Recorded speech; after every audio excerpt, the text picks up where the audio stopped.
अहिले शेरबहादुर देउबा र उहाँको फ्यामिलीमाथि करप्सन इन्भेस्टिगेसन चलिरहेको छ।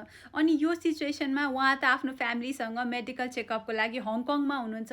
अनि यसरी देश बाहिर रहँदाखेरि के करप्सन इन्भेस्टिगेसन फर्दर पोसिबल छ त भनेर यहाँहरू सबैजनाको मनमा क्वेसन रेज हुनसक्छ। किनभने मलाई पनि यो क्वेसन रेज भएको थियो।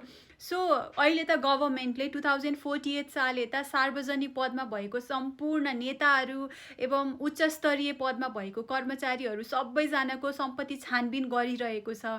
अनि हाम्रो पूर्व प्रधानमन्त्री शेरबहादुर देउबाको कुरा गर्दा चाहिँ उहाँको केसमा गभर्मेन्टले के भनेको छ भन्दा यदि इन्भेस्टिगेसनमा बोलाइएको व्यक्ति उपस्थित भएन भने इन्टरनेसनल हेल्प पनि लिने, जस्तो इन्टरपोल, इन्टरनेसनल पुलिस अनि अरू डिप्लोमेटिक च्यानल्सद्वारा पनि त्यो व्यक्तिलाई उपस्थित गराउने भनेको छ।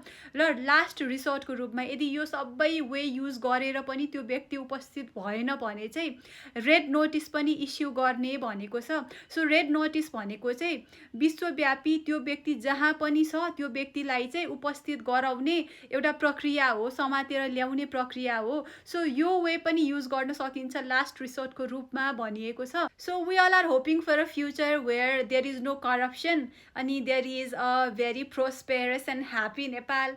So let's see what the future brings.